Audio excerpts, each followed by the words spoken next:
Growing up, I loved Bionicle. Made by LEGO, these robot action figures were so much fun to build and play with, and even today, I still love them. So, I distinctly remember once when I was younger, I was hanging out at my neighbor's house and he showed me this GameCube game, Bionicle. Now, I didn't have a GameCube at the time, so I was super jealous, and even years later, I still thought about the game. Well, I have a GameCube now, so I bought Bionicle for it, and it's time to see if this game is as good as I remember, or if my nostalgia is skewing my perspective a bit. So, the game follows a very loose retelling of the Bionicle story. The Bohrok are threatening the island of Mutanui, so the Toa fight to protect the Matoran. Skipping over large parts of the actual Bionicle story, the Toa are then transformed into the Toa Nuva, and they fight the Bohrok Call and Rakshi, and eventually the Toa of Light is discovered, who goes alone to fight Makuta.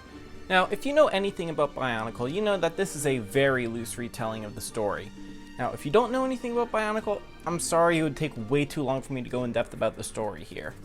Now, for die-hard Bionicle fans, this might be a bit disappointing as the story doesn't actually line up entirely with established canon, and it's really not told that well. But for the casual fan, it does the job. Alright, so the first issue I have to address with this game is its length. It's a short game. On my first playthrough, with not really remembering anything about it or how to play, it took me about 5 hours to beat it. Now, the reason for the short length is that actually about half of the game's content was cut during development. Originally, there was going to be a level for each Toa in their original Toa Mata forms, and a level for each Toa in their Nuva forms. However, most of the Toa Mata levels were cut. The only ones we got were Tahu and Kopaka. For Gali, Pohatu, Onua, and Lewa, we only got their Nuva levels, and Kopaka only had his Mata level. Now, it's generally not the end of the world to have a short game like this, but for someone who grew up loving Bionicle, it was kind of disappointing not to get to play as all 6 Toa in both of their forms. In this game, you play as 2 of the Toa Mata and 5 of the Toa Nuva, along with Taka Nuva. You go through levels fighting enemies and trying to get to the end. Unlike some games, you don't actually use swords and other weapons to do melee attacks. Instead, you shoot blasts of your elemental energies at them to hurt them. As you attack, your energy levels are depleted. Either by holding a button on the controller or by deflecting attacks, you can refill your energy. And while at first I thought this was a bit weird, I have to say that I actually really liked this system. While the developers could have gone for just standard melee attacks, they chose to do something unique, and it actually works well. The levels in this game follow 2 main formats, 3D platformer and on-rail shooters. The platformer levels are pretty good and have a fair amount of variety. These are the Tahu, Gali Nuva, Onua Nuva, and Lewa Nuva levels. You go around these levels fighting enemies, finding Matoran, and collecting light stones. There's no penalty for missing the collectibles, as your main goal is just to get to the end of the levels, but collecting the light stones is rewarding as you unlock cool extras, which I'll talk a little bit more about later. The on-rails levels are decidedly less fun in my opinion. These are the Kopaka, Pohatu Nuva, and Tahu Nuva levels, and they're fine, but they're kinda just tedious and repetitive in my opinion. Now, I will say that I personally don't really care for on-rail shooters in general. You might like them, in which case you might think these levels are great, but I didn't really care for them that much. And it's a shame, because growing up, Pohatu, and by extension Pohatu Nuva, was my favorite Bionicle, so it's kinda disappointing that his level isn't really that fun to me. Now, when you first look at this game, one of your first thoughts is probably, what's with the graphics? And I have to agree, the graphics in this game are not great.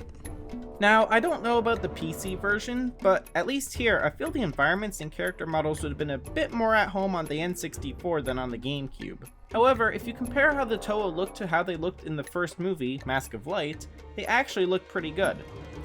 Probably the problem with the graphics is that they look a bit too muddled. Compare the environments to the environments in other games on the GameCube and it just doesn't look that great. Now, the environments themselves are fairly nice looking, particularly Gali Nuva's level. They're varied, distinct, and appropriately themed, so that at least redeems the graphics somewhat. Now, one of the worst parts about this game has to be the controls. Like most 3D games, you move around using the analog stick, and that itself feels fine. However, for some bizarre reason, you can also move around with the D-pad. Why? Not only does this just not feel good in 3D games, the D-pad on the GameCube controller is just awful. I don't get it. If you play this game, please just use the analog stick. Now, the big issue with the controls is recharging your energy. This is done by holding the B button while you're standing still. And the problem is, you can also press the B button to use your shield, and it's kinda confusing. And this wasn't necessary. The Z button isn't used for anything in this game, so they could have used that for the shield or for recharging. My other gripe about the controls is the targeting system. Most games with targeting, like The Legend of Zelda, you can choose whether you want to hold the button to lock onto a target, or if you want to press to lock and press again to unlock. Not here. In this game, it's just press L to lock and press again to unlock, then press R to switch targets. This is really hard to get the hang of since I usually choose to hold L to lock in games like Zelda, and it just feels clunky, and most of the time I'm not really sure what I'm aiming at. Surprisingly, the music in this game is actually all fairly good. It has a sort of island feel to it, which is appropriate as it takes place on the island of Motunui. I especially like the music in Onuahi.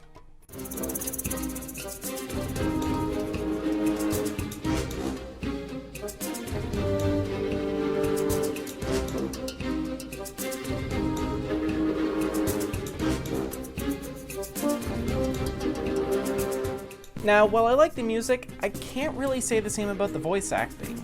It isn't terrible, but it doesn't sound very natural, and the conversations that the characters have don't feel like conversations. It just feels like the voice actors are reading lines. Tuatahum, spirits of fire, the Tamatoran have fled from the Borok. Do not worry, Taragavakama. I will see to their safety. The final level is played as Takanuva, the Toa of Light. This level is just a boss fight against Makuta, and it's a really fun fight. There are 2 stages here. In the first, you fight Rahi that Makuta is spawning. Then, the ground falls out from beneath you and you have to jump around on falling platforms. Here, you're trying to stand on specific spots to disable Makuta's shield, then deflect his attacks back at him. And I love this fight, particularly the second stage. It isn't too difficult, but it requires just enough skill that it feels rewarding to win. Now, the ending isn't great. After you win, Takanuva puts his mask on Makuta and they're transformed into Takadanuva, who says that Motunui must be awakened, opens a big door, and then the game ends.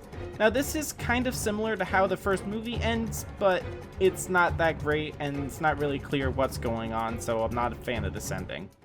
Now, surprisingly for a game as short as this one, there's actually a lot of bonus content to unlock. There's info about the characters in the island, and some concept art, and even trailers for the first movie and some of the toys. This content is unlocked by collecting certain amounts of light stones in each level, which is great. It keeps you playing as you want to unlock all the cool content. So, what do I think about Bionicle? Well, honestly, I'm kind of disappointed. The short length mixed with the on-rails levels means that there's not many fun environments and levels to explore. And from the perspective of a Bionicle fan, the story not exactly following canon is kind of annoying. It's close, and it kind of gets the point across, but it's not perfect. While the environments are fairly neat, they just don't have the feel or level of detail I would expect on a GameCube game. If it weren't for the bonus content, I'd say this game is barely worth your time. But the extras you get for finding all the collectibles are pretty cool, and they do make you feel like you actually get something out of playing this. Do I regret playing this game? No. But after unlocking all of the extras, I don't really have a reason to play this game again. So overall, I feel this really isn't a game for everyone. If you like Bionicle, maybe you should try it. You might get a few hours of enjoyment out of it. However, for almost everyone else, I would say this game is not really worth your time. Thank you so much for watching. If you enjoyed the video, please leave a like and consider subscribing. Have you played this game? If you have, I'm curious to hear what your experience with it is, as I'm sure some people must have enjoyed it more than me. Please let me know what you think down in the comments. Well, until next time, so long.